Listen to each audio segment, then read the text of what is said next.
Sir sir 17 तारीख को बाबा के केस की आखिरी सुनवाई है। बाकी सारे इंतजाम तो हो चुके हैं, लेकिन एसीपी सिद्धांत का खतरा है। अब कोई खतरा नहीं है भंडारी। गवाही तो वो हमारे हक में ही देगा। अंग्रेजी में एक कहावत है, there is only one perfect child in the world and every father has it. दुनिया में सिर्फ एक ही लायक बच्चा है और वो हर बाप के पास होता है। औलाद आदमी को बहुत कमजोर बना देती है भंडारी, और आज उसकी औलाद ने उसे उसी डूबती कश्ती में ला बिठाया है जिसमें अब तक सिर्फ हम बैठे हुए थे। इसमें इतना खुश होने की जरूरत नहीं है मिस्टर शोभराज, क्योंकि मैं नहीं समझता कि इससे आपको कोई फायदा हो सके। अंग्रेजी में एक कहावत है, बेटर बेंड देन ब्रेक। झुक जाना टूट जाने से कहीं बेहतर है। अपने सिद्धांतों से समझौता कर लीजिए सिद्धांत साहब, वरना टूटकर बुरी तरह से बिखर जाएंगे आप। जरा सोचिए, अगर आपके बच्चे को कुछ हो गया तो अपनी पत्नी को मुंह दिखा पाएंगे आप? और फिर अभी अभी तो जवान हुआ है आपका बच्चा। दुनिया में अभी देखा ही क्या है उसने। बच्चों से ऐसी गलतियां हो ही जाती हैं। इसका मतलब ये तो नहीं कि हम अपने बच्चों को फांसी के तख्ते पर चढ़ा दें। अब तो इस केस को रफा दफा करने का एक ही तरीका है, हाथ मिला लीजिए हमसे। कमाल है, लोग तो उस आदमी के हाथ का थप्पड़ तक खाना पसंद करते हैं जिसके हाथ में हीरे की अंगूठियां हों, और आप हाथ मिलाने तक के लिए झिझक रहे हैं। शोभराज जी, अगर आप यहां से अब चले जाएं तो अच्छा होगा। ठीक है, हम जा रहे हैं। यकीन मानिए, अगर आपने हमारे बेटे को आजाद कर दिया तो आपके बेटे को रिहा करवाने का वादा हम करते हैं। आपको शायद मालूम नहीं, हमारे हाथ वहां तक पहुंचते हैं जहां आज तक साइंस भी नहीं पहुंच। मिस्टर शोभराज। नो मिस्टर सिद्धांत, हमें किसी किस्म की जल्दी नहीं है। आप पहले अपने बेटे से जाकर मिलिए और उसकी हालत देखिए, उसके बाद हमें जवाब दीजिए। हम आपके जवाब का इंतजार करेंगे। Good night.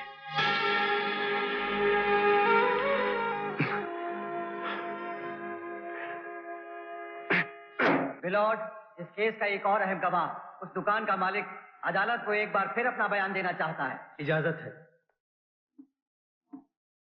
योर ऑनर, बेला का बलात्कार और खून निरंजन ने किया है। यह बयान पुलिस ने मुझसे जबरदस्ती दिलवाया था। सच तो यह है योर ऑनर कि इस मुल्जिम को कभी मैंने अपनी दुकान के आसपास भी नहीं देखा।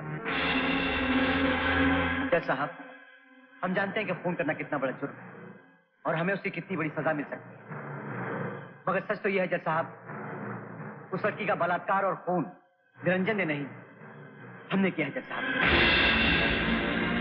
निरंजन वहां मौजूद ही नहीं था जज साहब। माय लॉर्ड, मैं पहले दिन से जानता था कि गवाहों को खरीद लिया जाएगा, सच को झूठ में बदल दिया जाएगा, इसलिए कि मिस्टर शोभराज के ताल्लुकात शहर की बड़ी बड़ी हस्तियों के साथ हैं।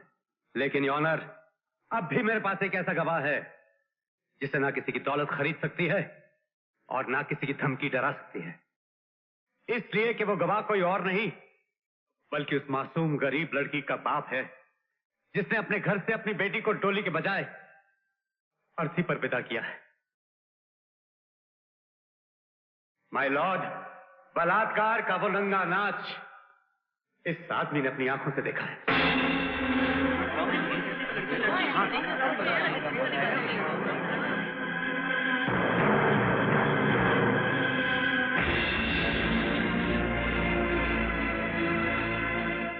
शर्मा जी, 13 दिसंबर को दोपहर 12 बजे आप कहाँ थे?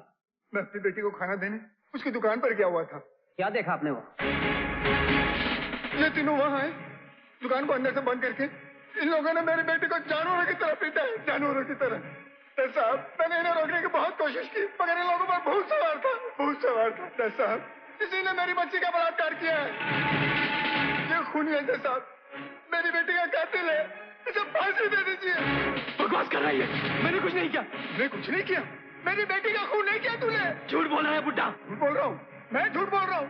मेरी आंखों के सामने तूने मेरे बेटे को मारा है। दुकान के अंदर तो मैं सब देख रहा था। तू दुकान के अंदर नहीं था, कोई नहीं था दुकान के अंदर। जब तुम दुकान में नहीं थे तो तुम्हें ये कैसे पता चला कि ये दुकान में थे या नहीं?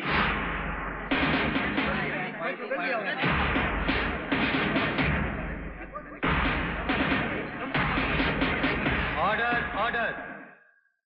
माय लॉर्ड, मुल्जिम ने बिल्कुल ठीक कहा कि उस वक्त दुकान के अंदर और कोई नहीं था, क्योंकि उस वक्त दुकान के अंदर सिर्फ मुल्जिम और उसके दोस्त थे। मैं अपनी तरफ से और इस बदनसीब बाप की तरफ से अदालत से माफी चाहता हूं। मैंने इनसे झूठ सिर्फ इसलिए बुलवाया था कि सच सामने आ सके, और सच क्या है ये अदालत के सामने आ चुका है। Thank you my Lord. ये अदालत इस्माइल और राजीव को निरंजन का साथ देने के जुर्म में 7 साल की सजा सुनाती है और निरंजन शोभराज को बेला शर्मा के कत्ल और बलात्कार के जुर्म में ताजिराते हिंद दफा 302 के तहत सजाए मौत का हुक्म देती है। नहीं, हमारे बेटे को सजा नहीं होनी चाहिए माइकल। पूरी जेल खरीद लो, जो जितना मांगता है उसे दे दो, मगर निरंजन वापस आना चाहिए, किसी भी हालत में, किसी भी कीमत पर। रस्तोगी, प्राइवेट हवाई जहाज का इंतजाम करो। जेल से फरार होते ही हम अपने बेटे को इस देश से बहुत दूर भेज देना चाहते हैं।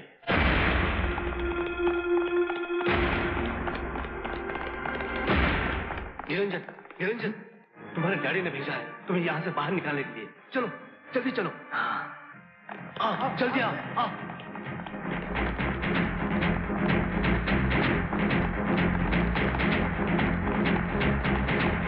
निरंजन, रुक क्यों गया? चलना। उस हरामजादे को साथ ले जाएंगे। अरे देख क्या रहा है, मेरा बाप इतना अमीर आदमी होने के बावजूद भी मुझे नहीं छुड़ा सका। तेरा बाप तो कानून का रखवाला है, वो तेरे गले में खुद फांसी का फंदा डाल देगा। अरे सोच क्या रहा है, इससे अच्छा मौका फिर नहीं मिलेगा।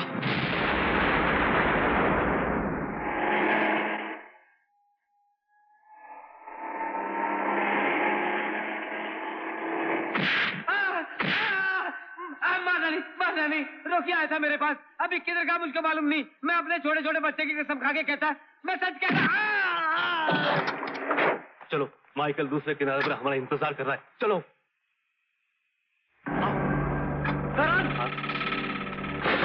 चलो जल्दी चलो। चलो चलो।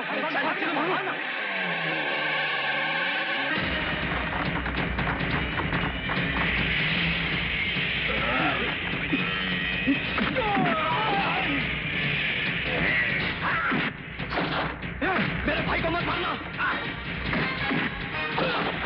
तेरे बाप से बहुत हिसाब चुकाने मुझे।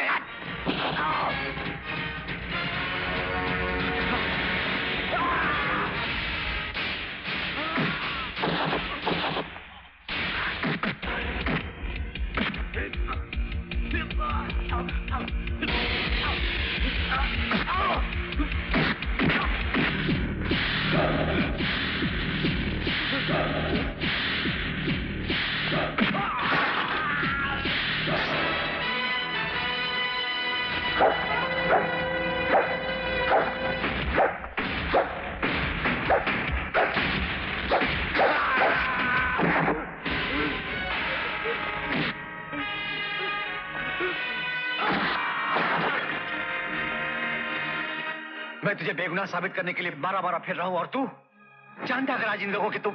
माफ कर दे मुझे भाई।